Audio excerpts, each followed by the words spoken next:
I got a new title for this movie. Moderately amusing beasts and the secrets to milking a franchise.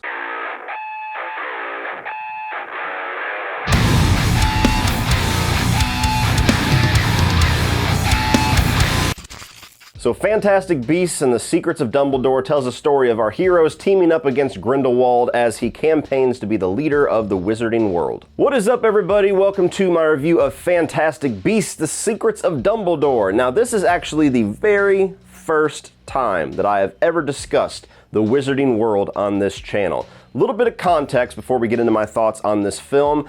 I'm not really a big fantasy guy. There's some movies that I can enjoy, but for the most part, it's a genre that just doesn't really appeal much to me. I don't really get into orcs and wizards and trolls and hobbits and all of that. It's just not really my thing. With that being said, I plan to do a 31 on 31 fantasy edition with my cohorts over on Autop Stream at the end of next month, specifically because I finally wanted motivation to go through the Harry Potter franchise, to go through the Lord of the Rings franchise, two of the biggest movie franchises ever that I could never talk about because I had never seen any of them. So last month I watched all of the Harry Potter movies, and today I watched all three of the Fantastic Beasts films. Now, the Harry Potter franchise, as far as me not being a big fantasy guy, I pretty much enjoyed all of them. I thought they were all pretty solid. None of them blew me away, but none of them were movies that I despised watching. The Fantastic Beasts films, however, when I watched the first two of them today before going to the theaters, my expectations dropped significantly for this third film because I really didn't enjoy either of them. And unfortunately, after walking out of The Secrets of Dumbledore, I can say that I don't really like all three of them. I will say this one might be the best. You know, it's up there with the first one. Certain things this one does better, certain things that one does better, but I wouldn't say any of the three Fantastic Beasts films are movies that I would ever be excited to rewatch again. So starting off with the positives for Fantastic Beasts, The Secrets of Dumbledore. First and foremost, I will say that this film felt a lot more focused than the other two. The first one, I started watching it and I felt like this is like a much more kid-friendly version of the Harry Potter movies. Almost like they're going for that tone of the first two, and it's all about these crazy animals and these creatures and species and this really goofy, eccentric guy that's chasing them all around the wizarding world. And then suddenly it started to turn into like this retread of the Voldemort storyline at the end of that film. Then you get into the Crimes of Grindelwald, and that one is just straight up evil wizards versus good wizards, and it's brewing all of this stuff while not really having anything overly exciting happening. And then this film really does feel like it's going for a political edge, and it feels that way all the way throughout the film. It doesn't feel like it's trying to balance the Fantastic Beast stuff from the first film and the whimsical creatures and this adventure with all of this good versus evil shit. It actually feels like it's just doubled down and said, you know what, well, this one needs to be all about Dumbledore and his crew versus Grindelwald and his crew. And so I did appreciate, after watching all three today, that this one at least felt like it knew what it was trying to be, and it was written to be a lot tighter of a concept than the first two. I also really do like the character of Newt Scamander. I did not know if I was going to by the end of that first film, but now watching him for the third time, he is one of the more interesting characters that I've seen in this wizarding world. There's just something that's impossible not to like about him. He's got this quirkiness, he's got this eccentricities about him that just makes him enjoyable to watch. Even when he's being goofy, even when he's being like almost childlike with the way that he kind of experiences all the crazy stuff going on, you can't help but just like the guy. Eddie Redmayne just brings something to this character that's just enjoyable to watch. Swivel, but delicately. I'm swiveling like you're swiveling. I also really like Jude Law as Dumbledore. Now, honestly, Dumbledore is the character that I want to see the most storyline and the most focus with, and we're going to talk a little bit more about that when I get to my negatives, but I feel like his take on the character lines up very well with the Dumbledore that we already know from the Harry Potter films, but he also brings his own edge to it. You know, this is a younger, a little bit more vulnerable Dumbledore. He's not quite as quietly confident as he is in the Harry Potter films. He's got some flaws. He's got some things that are certainly wearing on his mind. Jude Law is an awesome actor. He's a guy that always pretty much brings something good to any movie that he's in, whether the movie's good or not. So I do like his take on the character, and pretty much any time this movie was focusing on Dumbledore as a character, that's when I was most invested. Special effects wise, they do a really good job here. Of course, there's a lot of whimsical, magical stuff going around. There's a lot of explosions and different colored smoke and flying papers and time travel animations, and there are a bunch of really otherworldly stuff, which you can just expect in these movies at this point. And every single effect that I saw on screen looked convincing. There was not any creature or any magic effect or anything like that that felt like it was dated CGI. You believed everything that you were seeing, whether it was a creature or an effect, was real, and that is the job of good special effects, is to confuse you whether or not it's real or not. We all know it's fake. We all know we're in a fantastical world, but it's convincing. Moving on to the mixed, we have the character of Grindelwald. Now, while on one side, I will say that this is the best version of Grindelwald that we have gotten thus far, because the first film was Colin Farrell while he was like under disguise until the unmasking of Johnny Depp in the last few minutes. The second film was all Johnny Depp, and then because of all the controversy regarding his psychotic ass marriage that is still going on, this guy got kicked off of the movie or left or quit, whatever the fuck happened, and we got the replacement of Mads Mikkelsen in the role. And I'll say that I like his version of Grindelwald the most because he has that nice balance. Mads Mikkelsen is seriously just an underrated actor, and he brings the same qualities to this character that he brought to Hannibal, where he's very sinister, he's very evil, and you could see it in his eyes. Like, he can make his eyes go dead if he really wants to, but he's also very charming, and he's also very alluring. And so when you see somebody like Johnny Depp in the second film that just looks like a psychopath and looks like he's straight out of a Tim Burton film, like 90% of the characters that guy plays, you don't really buy into the fact that he's going to do this whole movement and he's going to eventually be, you know, the president of the Wizards.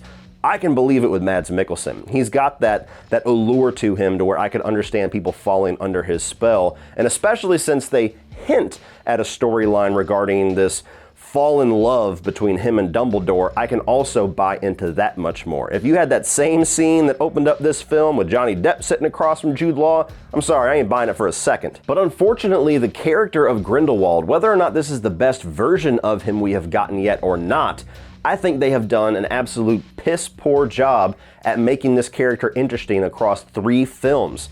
Doesn't help that we have a different casting every single time, so it's hard to really get any kind of a consistent like attachment to this character because he's basically a different guy in all 3 movies.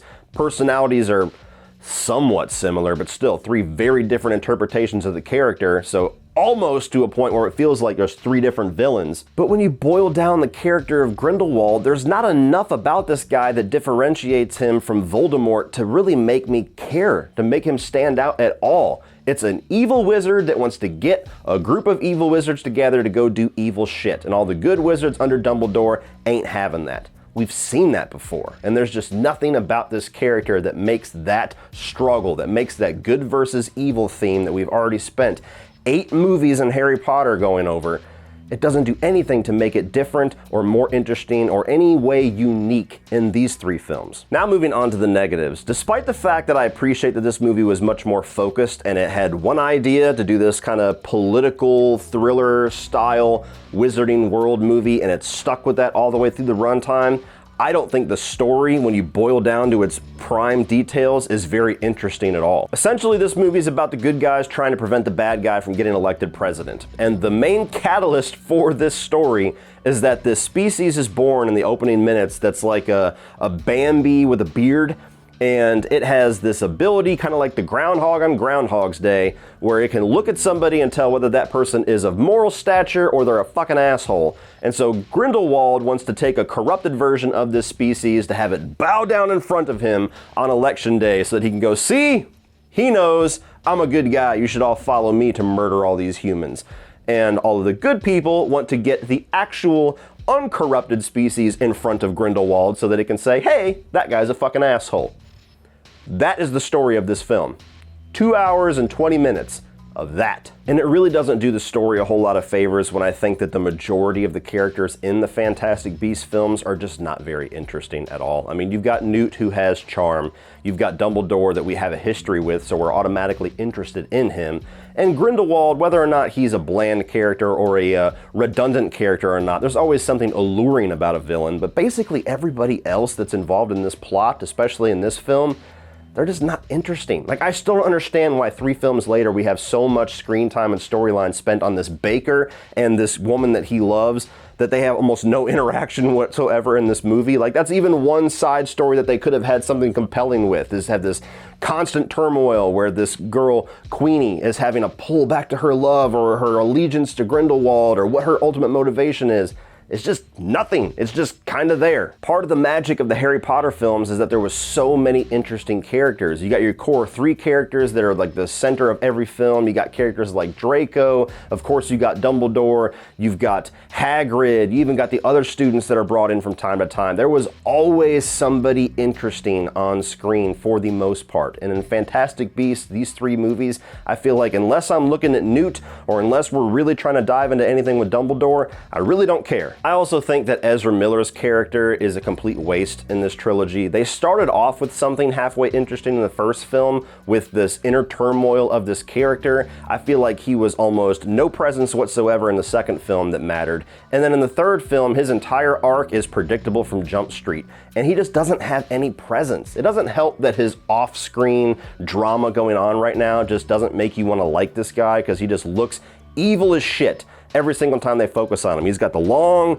metal haircut and he just looks mean all the fucking time, and it's just always about him. He's always angsty and mean, and so I really don't care whether or not this guy is redeemed or not. And while the first 2 films really made you feel like this guy was going to be this huge integral piece to Grindelwald's plan, and the way that they decided to leave off the second film by revealing that he's a Dumbledore and titling this film The Secrets of Dumbledore, all of the promise and the potential of that character and how he was going to play into this big backstory with Dumbledore and Grindelwald kind of just resulted to being a footnote by the end of it. And my final negative of the movie is that I feel like by now especially, we should have Dumbledore as the focus of this franchise and of these movies, both being the lead and having a lot more story and a lot more character development given to this guy. I really don't feel like I've learned a whole lot more about him in these 3 films than I could have assumed or figured out myself from the Harry Potter films. And even in this one, they introduced this whole element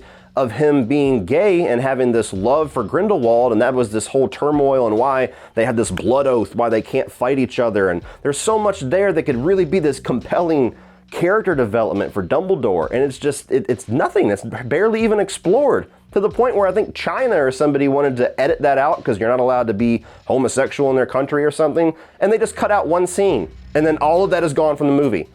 I mean, if you're gonna go there, go there. Make the character gay, that's fine, but just explore it. Make it interesting, do something with it. Don't just say, hey guys, he's gay. All right, moving on with the rest of the story. That's the one thing that could really make this stand apart from the Dumbledore and Hogwarts versus Voldemort storyline that we've already seen, is have this serious turmoil within the character of Dumbledore to where he doesn't want to destroy Grindelwald. He doesn't want to hurt Grindelwald. He kind of wants to save him. They could very easily have a dynamic with these 2 characters that's similar to like Charles Xavier and Magneto from the X-Men movies, but they just never get deep enough into their relationship for it to matter. So all in all, guys, this movie was okay. It was not a movie that I disliked. I probably was harping a lot on the negatives because there was just so much potential for this one to genuinely be good, but I just don't really care for these Fantastic Beasts films. I'm not as invested in the story or the characters, and while they have so much potential to stand out amongst the Harry Potter films and really do their own unique thing with it, it just kind of makes me want the magic of those movies back, and 3 movies in, I have not gotten it yet. So if you're a fan of the Wizarding World, this one might be your favorite of the Fantastic Beasts films, but I still don't feel like it's really that noteworthy. So go in with moderate expectations, check it out online, and stream it. So what do you guys think of The Secrets of Dumbledore? Obviously, if you are a fanatic of the Wizarding World, you're probably going to have a different perspective on this than I do, as somebody who is, I wouldn't even say I'm a casual fan, I'm a newbie. So what are your thoughts on this film, and what is your experience with the Wizarding World? Because that's probably going to differentiate how much you like or dislike this movie. Please let me know and we will talk about it. Like and share this video. Hit that subscribe button. I am going to be doing a ranking of the Wizarding World on Sunday, so all the Harry Potter films and the 3 Fantastic Beasts films. And like I've already said, at the end of May on the 31st, we're going to be ranking Harry Potter, Lord of the Rings, Narnia, and Star Wars together for May's 31 on 31. So definitely stick around to check out that. Thank you guys for watching as always, and remember, opinions are like assholes, but that doesn't mean that you have to be.